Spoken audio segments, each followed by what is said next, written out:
Hello, everybody. Welcome back to the Flesh and Blood and Bone podcast. I am filmmaker Kyra Gardner, and I am here with my special effects father, Tony Gardner. That's me. That's him. Welcome to 2025. It's already been a year somehow. Yeah. We come to you live from California, and our hearts go out to everybody affected by these Los Angeles fires right now. We'll talk a bit more about that later, but today's episode is on the 1994 film Cabin Boy. Yay. Yay, says Dad. It's the 31st anniversary of the film this month. It was released in January of 1994. So happy 31st birthday to Cabin Boy and all your weirdness. Now, I had never seen Cabin Boy, but from my childhood and memories and things around the shop here of my dad's, I just knew it involved a wooden figure lady, a blue-armed blue-skinned six-armed lady, and like a moon face man that used to exist in the shop at one point here. And I had no idea what the context was, and I'm so glad I finally watched this film to understand what the hell was going on. And after diving into the behind the scenes of it online of what I could find, there's an episode actually of Movie Magic, episode 1.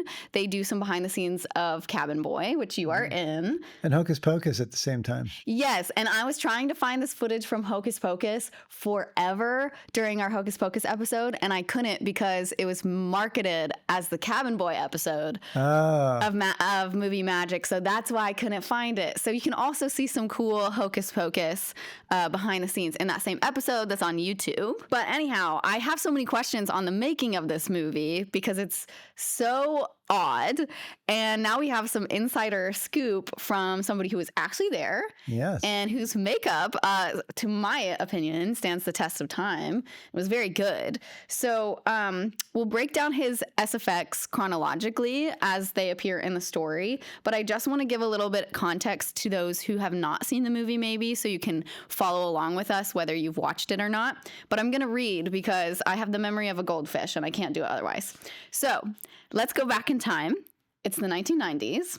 Chris Elliot, much of people know today from his role on Schitt's Creek, but he's been acting and writing forever. He has his own little segment on the late night show with David Letterman, and one of the other writers is Adam Resnick, who I believe, look, I don't know Chris Elliot personally, but I believe they're good friends to this day, and they still work together, which is really cool. And that was from 1988 to 1989, or something around that time period, which you were doing The Blob around then. Yeah, we did The Blob in 88. Yes. So shortly after we get into the 90s, and Elliot and Resnick, they did a TV sitcom called Get a Life that aired from 1990 to 1992. So they worked on that together, and then after that collaboration, they co-wrote Cabin Boy. So that's some backstory there. Now, what's interesting about this film is the pre-production, which I was kind of talking to you about earlier before we sat down to film. The film was originally supposed to be directed by Tim Burton and just have Adam Resnick as a co-writer. But Tim Burton left to do Ed Wood at the time, what he was offered. And so instead he stayed on as a producer, and Adam Resnick came and filled in as director. Yeah, and Tim came on set sometimes and checked out the characters and stuff like that. Casual. Tim. Because he designed the, like Calli and stuff. He did some really cool stuff. That was going to be one of my questions. My first question was, when were you brought into pre-production? Was Tim Burton still on as director, or had it switched over? I was never aware that he was going to direct it. So it was past that point. It was Adam Resnick and Tim Burton was producing, and Denise DeNovi was producing, who is Tim's producing partner. And then they had the same their usual costume designer was on board. So it's like, oh, this is a really great group of people. This will be really fun. But I had no idea Tim was originally going to direct it. That's crazy, because that seems to be the buzz online. Wow. There seems to be... It's caught like a weird following over time. And it's interesting that, people are very not obsessive about it, but really into it, which is really kind of enjoyable because it's a very odd movie. I mean, intentionally very odd, with a very odd sense of humor. And it's like Gentlemen Broncos. It's like you like it or you don't. Yes, that seems to be the determining factor. On Reddit, it was like people could come up with quotes constantly, or everybody else was like, I hate this movie. And there was no middle ground, which is so interesting that you didn't know. But now I'm like geeked out that you were looking at character designs by Tim Burton. Oh, they were great. I mean, it was totally what you would expect. I mean, that's why Callie, the six-armed lady, has that sort of green blue skin. And I mean, think of all the Tim Burton isms that have sort of come together over time, whether it's Miss Argentina or yes. Or, oh, for sure. It's like whatever. the exact same tone. Yeah. That's so interesting because you can see, despite him staying on just as producer, the influence. It's definitely got his hand of magic and everything. And I thought that it was my opinion that a lot of the animated stuff, whether it was stop motion or weird puppet stuff, was more of what he was bringing into it, because we were doing characters that were live action, but they'd go to a wide shot, like the shark boy. Yes, Choki. And it would be an animatronic puppet swimming away. So we'd sculpt the whole thing, and then we would, the whole makeup and do all that, and then we would sculpt a miniature version of it as a stop motion puppet. That's crazy. For somebody else to like animate and do whatever. So it was an interesting experience. That's wild. Yeah, it seems now a thought that I had was maybe, and correct me if I'm wrong because you were actually there and what do I know, but a thought I had was maybe it's a very crazy story. You think it's set in modern day and then you think it's not. But it's kind of just Seventh Voyage of Sinbad kind of thing, yeah. Where a guy in normal life, guy at school that doesn't fit in, sets sail and with some sailors as their cabin boy and proves himself. But does he though? Slays the monster, which is the giant. Played by this one guy that was on The Office. Mike Starr. Yes. Yeah. Because I had seen Tim Burton was originally attached, and my curiosity was maybe if the budget had gone down or something after he left. Or I don't think so. I think it was always financially challenged. Because there's so much going on. There's just a lot in it, and it's an odd script for anybody to go, oh yeah, we're gonna make our money back on this right away. So it's what? It's not an experimental film, but it's definitely it tried some things. Its own thing. Yeah. Some things worked and some things didn't, but that's like everything. Yeah. And hats off to trying and yes. And being willing to do stuff that's different, Yes. Because everything's, at least nowadays, so homogenous. Yeah. Very true. One question I had, I was reading an article from a site called Nathan Robbins' Happy Place. So credit to them. Go Nathan. Yes. And I read one of his thoughts on it. He posed the question, would Cabin Boy be better had it been directed by Tim Burton in his prime? And I thought that was an interesting way to pose it because Tim Burton was just coming off of Edward Scissorhands and Batman, which were both very big box office successes. But you can still see Tim Burton's influence.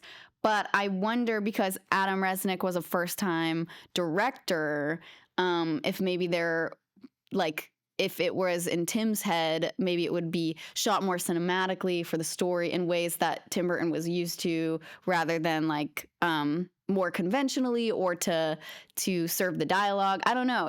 Does that pose any question for you? No. No thoughts. No, I mean, it's like, woulda, coulda, shoulda, no, for sure, not to harp on it, but it is just interesting. It was made the way that it was made, and that's the movie. That's the movie. What if it was directed by Bozo the Clown and it has circus music the whole way through? It's like it's like you could twist it any weirdo way you want, but it's like it's treading new ground and trying new things and giving Chris Elliott an opportunity to play. And it had some really great, odd casting choices for a lot of the characters and just weird twists on things that, that they put their heart into 100%. And so did we. Yes. Which is great. It's like, sure, a cupcake shows up and says a couple of lines floating in a hallucination and spits at you. And then you never see him again. Yeah. And Doug Beswick was hired to do just that one scene and did an amazing job. And it's very memorable. Yes. There's just lots of weird stuff. Yeah. I also would imagine. David Letterman shows up in a cameo. Yes. And hey, you want to buy a monkey? And arguably one of the best actors, in my opinion, in the film. No, because he's really good. Just because you can tell he has that rapport with Chris Elliott from them working together. So when he's kind of insulting him and he calls him Susie and things like that, it's so casual that it really works. But it's just curious. I was just curious because coming into something that you weren't originally supposed to direct, but he co-wrote, so he obviously knew it front ways and backwards. But if somebody else has a different vision at the top of it, it must have been hard to come in and navigate it. And I still think like it's a big task to take on. So I agree. That's interesting. I wonder how he feels about it. I don't know. It'd be cool to ask him.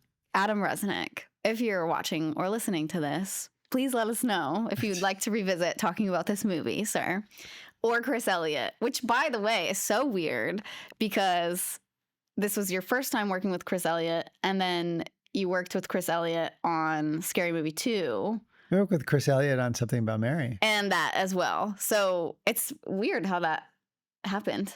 You just, work with the same folks casually. What did you think of the script when you first got it? I thought it was really weird, and I thought it was really funny and strange. It read weird, but like it was sort of pitched as, Jason and the Argonauts are Seventh Voyage of Sinbad, and it's a normal guy goes into a weird world and beats the odds and succeeds, and that was very enjoyable. And reading it as a makeup effects guy, you're going, oh, cool. There's a shark man and there's a wooden figurehead that comes alive. And there's so many different ways to do that. It's really interesting to see. It's going to be interesting to see what direction they want to go with this, And then the casting choices were interesting because it's like Ricki Lake is the figurehead. And it's like, hey, can we strap you on the front of a boat? And can we do this whole makeup on you while you're strapped to the front of a boat? Standing on a little platform. Had she ever had prosthetic work done before? I don't think to that extreme nature. I don't know that anybody had, because she was totally covered in foam latex prosthetics to look like she's made out of wood. And, we even talked about doing contact lenses to look like wooden eyes. And it was like, that was kind of like where the line was drawn. Let's keep a little more humanity into it and make it a little more whimsical. And a little more fun and maybe not as what could be inferred as creepy. So, because we talk about wooden teeth too and all sorts of different things. George Washington up in here. But then like she, the boat's out for a long time and she grows a beard, and then they go through the icebergs. The ice, and she's got icicles all over her. And so we got to like do some silly stuff on top of the character stuff, which was really great. That's interesting. Of like the choice, everything's a choice, right? A whole movie getting made is just a bunch of people making choices, and whether or not you agree if they're considered right or wrong for the movie is up to you. But that's really interesting of not choosing to do contact lenses, because then it might be too real. Like it would look all so wooden that you would lose a sense of human and the person inside it. Yeah. And then like Russ Tamblyn, who's the shark guy. I mean, he's in West Side Story. He's a dancer. He's an amazing actor and very, he's an amazing dancer and very physical. So he was great in that. We're gluing him into this tale, and then you sort of have to kind of cart him around Yep. a little bit and to make stuff work. And then he's going on rigs, and we had like a half tail, and he'd be on a teeter totter, and they had like a dry for wet set where he could be swimming underwater. He's got a sword, and for no apparent reason. Oh, I didn't even notice that. On a sheath or like a sash around his waist. And so he's got some props he can play with. And then he's supposed to try and break the hull of the boat and do a bunch of stuff there. And he has no dialogue. No. He doesn't speak. He's underwater, and he's just the shark boy. Choki. Yeah. The Legend of Choki. Yeah. Couldn't tell you what the legend is offhand, but something like that. So yeah, so it's like just interesting, weird things thrown into this soup of this guy's crazy adventure on a boat. On the Filthy Whore is what the ship is called. Yep. And did the script change much from when you read it to finishing? No, and I mean, to be honest, we were only on set for the effects stuff. So if other scenes changed, I'm not aware of it. But all of our stuff stayed true. Okay. Because we had to like rehearse and choreograph like all the hands moving for Ann Magnuson's character and all that. And it's like, what are they all doing? And yes, and she's trying to figure out motivation to keep her hands up, and like one hand ended up with a nail file, and the other one has. Oh, interesting. It's like we're trying to give the hands stuff to do purpose. Too. Yeah, which was great. Yes. And she was really good. So yeah, if you've not seen this movie, just to touch on the plot a little bit before we get too further into the characters and the design, so you know what's happening. Yes, I'm going to read again off my notebooks because I can't otherwise. So the film follows Nathaniel Mayweather, played by Chris Elliot, who is a fancy lad graduating from school. He's self-entitled, arrogant, and snobby, and is supposed to set sail on his dad's ship, or like he says, daddy's ship, Queen Catherine, to go to his dad's hotel in Hawaii. Nathaniel insults his limo driver, who then kicks him to the curb, and Nathaniel is forced to find his way to the port. He makes a wrong turn at a fishing village and is greeted by a fisherman, played by David Letterman, and gets directions to port. However, Nathaniel accidentally boards a ship called the Filthy Whore, and first mate Kenny, played by Andy Richter, is who he meets first. Nathaniel thinks the filthy boat is an interactive theme and is excited to set sail with this ragtag crew. He discovers several fishermen, one played by Brian Doyle Murray, talk about interesting casting, who is also Captain Knuckles on Flapjack, so love him, who tell him that the ship won't land for another 3 months. So in the middle of the night, Nathaniel tries to get Kenny to set sail for Hawaii instead, and accidentally sails them into Hell's Bucket, which is where they meet a lot of these weird, kooky characters that a majority are your guys' work, but also people like Doug Beswick and things like that contribute to the special effects team. Now, the first encounter from your guys' work is this figurehead we were talking about, the wooden figurehead on top of the ship that is played by Ricki Lake.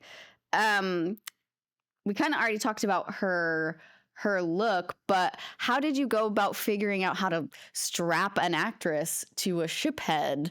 Also, while she's supposed to look wooden, but you kind of have to be flexible to be able to stand up there on that small little ledge. How do you guys talk about the practicality of that? It was kind of a figure it out as you go kind of thing. They gave us a mock-up of the front of it with the little platform she would stand on, and then we designed sort of like the structure that would support her, because the cosmetics of the structure, so that that sort of like red scroll kind of thing that sort of holds her up, and then that actually became sort of the front of a pulpit that supported her and kept her safe from going forward. And then the effects team and the riggers had her, there was a whole harness for her to wear that connected her to the boat, because they had the front of the boat built and going up and down and water splashing and stuff like that. And she was on board and for it. And we also built a dummy version of her that they could have there all the time, so she didn't have to be there all the time. Right. Because she wasn't always quote unquote alive or interactive. She was sometimes just the figurehead. So we had to match the makeup and make something that could fit on that shelf to replace her, that looked just like her at her proportions, in a pose that was comfortable for her to do. So we started with that, and then we figured out how to design it as a suit for her to wear, realizing that when we're looking at her as a live version of the figurehead, we're really only waist up. Right. So our suit, our foam latex suit, existed from like maybe mid-thigh up. Okay. So she could be comfortable the whole other time, as much as possible, you know. But she had foam arms, and she had a prosthetic makeup, and then she had a foam hairpiece, and then she had like a urethane foam and latex vest piece that was the body of the thing, and that helped kind of hold her sort of rigid. Okay. And allowed it so that just her arms moved, and it sort of helped her performance-wise as far as, you know, being able to be wooden, as it were. Speaking of Ricki Lake's makeup and things, I was going to dress up as her for this episode. If you follow us on YouTube, you'll know I'll try and dress up as a special effects character that my dad's team did each episode.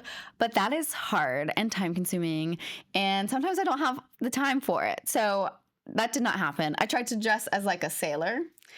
With this shirt and this beanie, and that's as far as I got. But when I was originally attempting to do a makeup for this episode, it was going to be Ricki Lake's character, and I had a very hard time on YouTube discovering like wooden grain SFX. Like there's just not a lot of tutorials about that. So is there a reason that you guys went with full prosthetics instead of doing a makeup look? Yeah, because we wanted it to look weathered and have a little bit of shine, like lacquer to it. But we wanted the wood to have creases and some depth to it, like pieces had separated unevenly and stuff like that. So, and she worked for more than one day, so we had to make multiples and they all had to match. Fair. So like we did the head piece that was the hair as something that was reusable. The vest and the arms were reusable. And then the neck had to tie into all the deep textures in that, and the face and all. So that was all sculpted. And dang. Yeah. That was all Mike Smithson's character. He did an awesome job. Random question.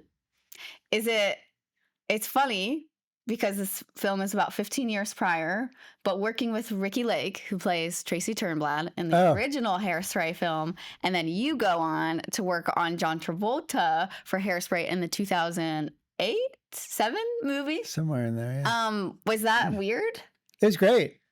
Yeah. And she was in that as a judge. She was? Yeah, she and Adam Shankman, the director, and I forgot who the third person was. They're all like in the audience when Edna does her big dance scene at the end. Oh, wow. So she had a cameo. So I got to see her again. And how was that? It was great. Aw. Yeah, and you know, she survived with us and looked on it fondly, I think. We hope, Ricki. If not, it's not my fault. Yeah. It's interesting because the wooden figurehead, it is in the film as a way to also tell the story. When they've been on the boat a long time, she has a beard, and when it's freezing, she's cold and things like that. But screen time wise, she's actually not in the film that much, but it's such a process. You had a life caster and all these things. Yeah, it's a big build for that. And I feel like that was maybe the theme for several characters, because with Russ Tamblyn? Yes, with Russ Tamblyn, you also had to did you life cast him? Oh, yeah. Yeah, and even correct me if I'm wrong, is it a cloud guy or a moon man? It's a cloud guy. Okay, so it's the wind blowing is what it is. Okay, so for the it's supposed to be like in the old maps, they would have that face with the big puffy cheeks blowing air.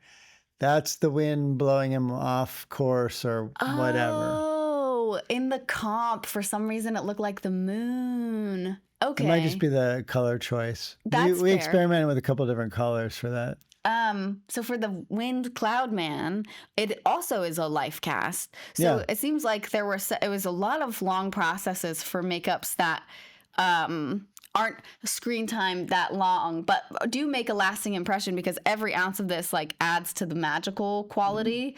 I don't know. That's just something to share. It's not really a question. No, it's just the way the show went. Like for the Wind, we cast Tom Williamson, one of the guys in our shop, to be the wind, the cloud face. And we did 2 different cloud faces on him so he could be 2 different characters. It's like, oh, he's here, he's in the shop, he's convenient, he can do the performance. We built a fiberglass skull cap on him with like sort of a flat fiberglass plate. Wow. And his prosthetic face went out wide onto this plate. And then we could film him, you know, kind of staying mostly stationary, but then they could use that continuation of the cloud in the sculpture to map into the animated stuff. And this is way back when for a lot of stuff was, yeah. I mean, water tank, forced perspective, miniatures. Yes. You know, there's a lot of stuff going on in this, but all those old adventure movies had all those same techniques. So that's what kind of made it fun for all of us. It was like our childhood movies, just really messed up version of them. Very weird versions with hallucination cupcakes. Yeah. Involved. Yeah. There's some good stuff. Yes, which is really cool because I don't do this stuff really anymore that often. Yeah. So that's so cool. I want to make a movie that does all this stuff that we're talking about one day. But and there's little stuff in there that's throwaway stuff that we had to build just for a scene that you don't really see. Yeah, like when Mike Starr picks up Chris Elliot, we had this little we built a miniature Chris Elliot and for the context, legs. Mike Starr is a giant in this world. Yeah. So he picks up regular size Chris Elliot, but he's mini in his hand. Yeah, and then the 3 sailors from the Filthy Whore, Brian Doyle Murray, and I forgot the other 2 guys' Sailors. names. We had to do little miniatures of them in a miniature canoe because they row out to try and help, I guess. And then Mike Starr, the giant, who's wearing a suit and tie because he just came home from work, is out in the water and picks up this boat and flings all these guys. You know, it's old movie, old serial movie kind of stuff, but it's like weird twist. And it's like, if you think about it, it gets even weirder and sillier because it's like, okay, Mike Starr, the giant, is married to Calli, the 6-armed lady who's like seducing sort of a goddess, Chris Elliot, but she to him is in the size of a Barbie doll. And so how does that work? You know exactly, that's my point. How do they get together? So there's a lot of like goofy stuff like that in it. Yeah, it's pretty fun, which is interesting. Yeah, so much so that there was miniatures I didn't even realize were in this movie until you pointed out, which also says good job to you. Well, some Not of that them I'm are the defining factor. Some of them are obvious though, like the shark guy swimming away. Sure, you know. Or like when the giant is holding Chris Elliot, it's a big oversized hand. Oh, the big hand too. Yeah, that was kind of pumped out fast, and I don't think we had a reference of the actor, or we just kind of winged it. And That's okay. I think the hand comes in and towards the boat as well, towards towards Ricki Lake. Yeah. At one point, so it was used a couple times. Yeah, but that's just a giant posable hand on a crane, like an old, you know. It's like King Kong. Yeah. Yeah. Except they're like, hey, Tony, can you guys do this in like 3 days? And you're like, yeah, sure. But that's kind of the fun of it. Yes. You know? Well, as you pull your hair out. Where did you guys film this? Was it always going to be on a stage? I assume everything was all going of our to be. stuff was so weird. It had to be a controlled environment. You know, like all the underwater stuff. Yeah. You know, there was we shot it up towards Magic Mountain and the sound stages up there. Oh, okay. And they did a water tank with like a drop. I forgot what you call it, where the end of the tank sort of disappears. It gradually goes down. It just fades off in the way it's lit. It looks like the ocean goes on forever, but it's, you know, it's a fake. a cheat. Yeah. Basically in a water tank with a scrim behind it. And stuff like that. That was all old movie style techniques, and it worked really well and gave them a place where they could bring in the cranes and the wind machines and whatever Yes. else and make stuff work. Um, I don't know that. I think only the exteriors were shot practically, like before Yeah. he gets on the boat. Yeah. But after he's on the boat, it's all. And then when they big. land in on the island that they land on, I was watching this with my boyfriend and he goes, "That's Malibu." I was like, "Oh." So they shot in California, which is funny. In movies like this is just a director's question now. When there's like this mythology, right, of like the world they're creating, because it's not real, but there's some parts that are grounded in reality. Is there ever like does the director ever sit down with you and is like, here's the mythology and this is kind of how our world is, and you can take liberties with that or not? Or I think for us, it came more from here's the designs that Tim did for the six-armed lady and what her wardrobe will look like and what her skin tone should is. be okay.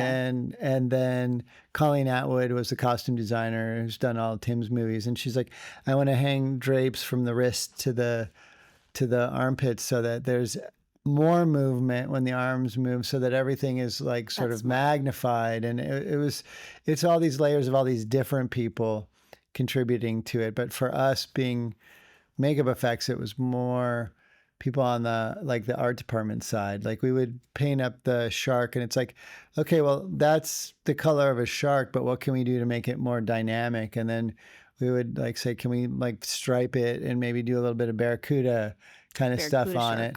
And we would share that with Adam and, everybody else basically. And then there would be sort of this, singular response like, yeah, that's great. Go for it. That's cool. Yeah, there were some tricks to some of it for us, like getting a shark fin to stay on a guy's back while he's also in a tail and stuff like that, that we tried to make the mechanics of it not look obvious so that you could enjoy the performance more, and like with Callie, it's like Ann Magnuson is very petite and it's like, okay, she's not gonna be able to wear a harness with 6 arms. 6 animatronic arms, correct? Yeah, with cables off of them. And it's like, there's gonna be puppeteers on the ends of all those cables. So how do we hide them? And how do we make this work for her? And how do we allow her to do more than just sit there locked into some chair frame? So we made this sort of back shell on an arm, and we got it to the height of her back when she was seated in her boudoir little area.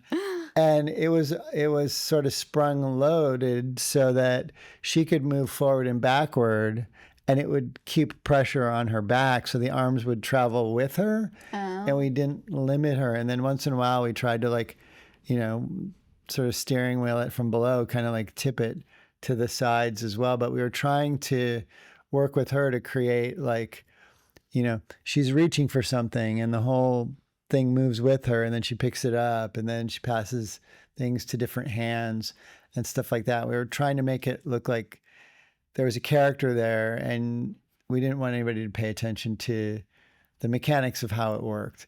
And then the back of her little throne area is really like mesh.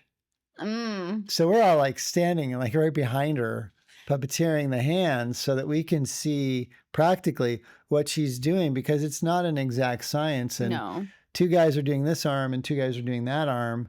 And it's like, you're going to pass this off while her real arm is trying to move in the style of the fake ones so that they all seem believable. So it's really like this weird little concert, and she's the conductor and we're trying to follow her lead, and it made the challenge made it really fun at the same time. But hopefully you don't notice the mechanics as much as you pay attention to the character.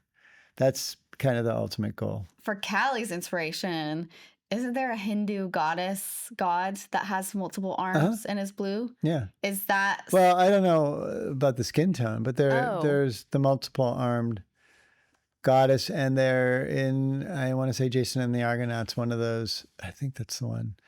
One of those old adventure movies from the 70s. Oh. There's a 6 or 8 arm statue of her that comes alive, and every hand has a sword in it. And it's a stop motion scene, and this Sinbad does battle with it, you know, and battle skeletons and all sorts of stop motion. I watched the things. behind the scenes of that stop motion fight. It's insane what they did. Yeah, it's amazing stuff. And I think this movie, you know, I think Cabin Boy is very much an homage to those movies of the 70s. That would track. That makes sense. Yeah.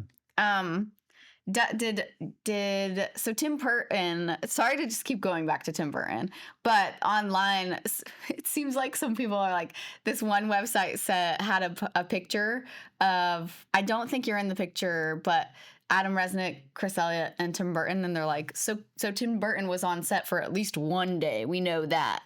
Like, there seems to be they're like, he wasn't there. But so he was on, you met him and he was on set.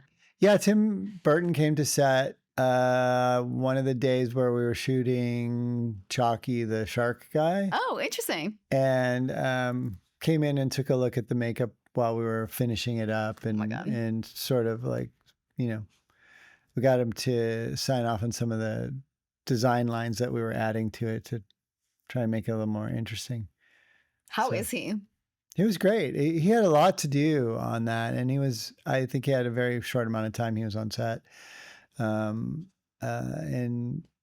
he was moving and getting stuff done. Wow. Yeah. That's cool. Yeah. That's cool. Okay. Now let's talk about this hallucination cupcake. It's Doug Beswick's thing. Uh-huh. But so there was overlap in some degree. No. Nothing. It was completely separate from us. I see. Well, I didn't dress up today, but I did make for us here some of our very own, That's they're hilarious. very bad, hallucination cupcakes. So I made them last night and this morning. That's hilarious. So our new editor, Jared, I made a cupcake for you as well. Thank you very much. And for anybody in the back of the shop today. So they're chocolate cupcakes with vanilla frosting. Oh, can't beat that. That's great. Thank you. Very hard to make an actual hallucination cupcake, but that was my attempt, as one does. Thank you. That's very nice. Yes, we will eat those later. Yeah. To give some context for the hallucination cupcake, at one point the fishermen on the Filthy Whore are fed up with Nathaniel and they kick him off to this raft that's being tugged along by the boat. And while he's out there for 9 days, Chris Elliott's character gets heat exhaustion and then starts hallucinating because he's also eaten some moldy bread. So from that, this giant cupcake comes out of the sky and then spits on him. And then that is what causes Chris Elliott to fall into the ocean, where he's rescued by Choki, the half-man, half-shark character. And then his life is changed and he's like, I'm going to be a better person. And right after that, they happen to meet this woman, Tammy, who is in the ocean. We think maybe she's dead, but she's not. And so he puts a net over her, and turns out she was trying to set a record for swimming across the ocean. So that's why she's there. And then it sounds crazy when you try to explain this movie. And then she's on the boat. And the next morning, it's cold because the figurehead, Ricki Lake, is shivering. So we know it's cold. And there's icebergs ahead. And one iceberg is live. And it stop motion style comes to life and attacks them all. And I forgot how they defeat it. Oh, coffee. They spray hot coffee on it, as one does. And they survive, and they're all a little ragtag team, and they sail to the shores of Hawaii. I mean, not Hawaii. They sail to the shores of what in real life is Malibu and explore the island while they try to repair their ship. There is where Nathaniel meets this 6-armed woman, Calli. In a cave. In a cave. and she kind of seduces him. She smokes a cigarette, and there's actually this website for movies called How Many Smokes or something like that, where they count how many cigarettes are smoked in a movie.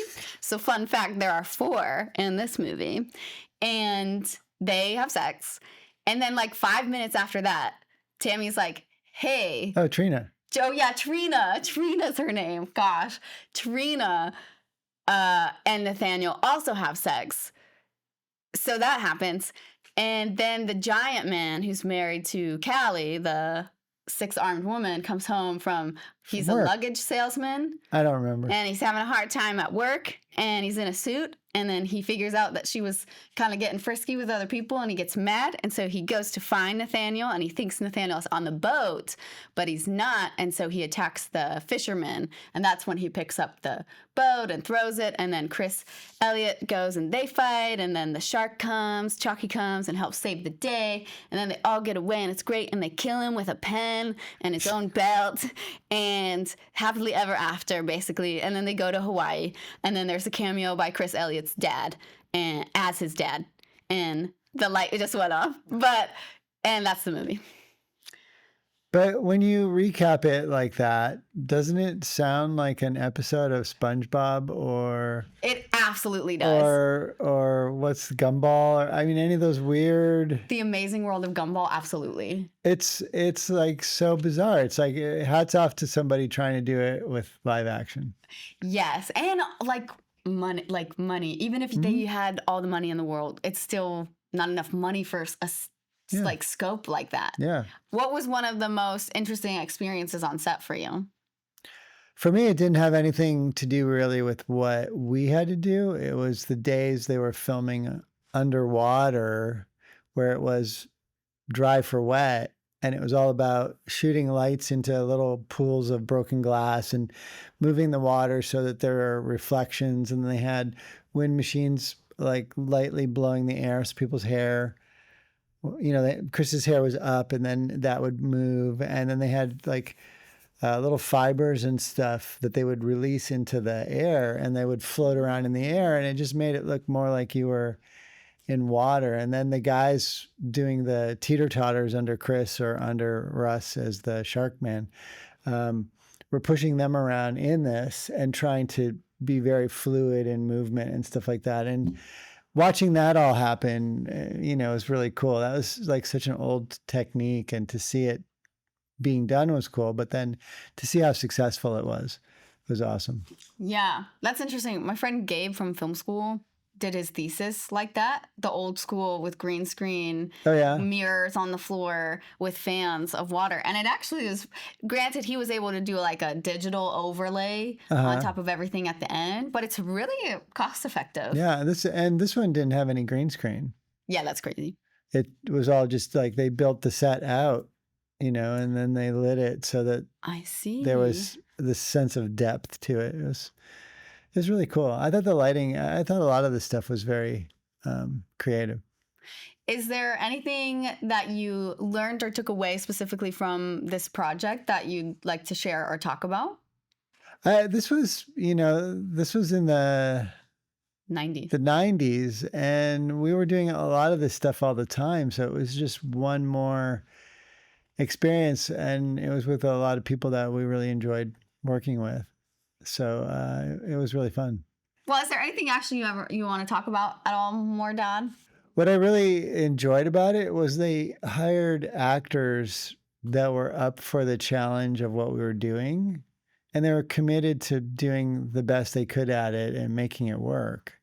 Whether they were uncomfortable or not, they were really into their time as that character and helping us make our stuff look good. And they were really great to collaborate with.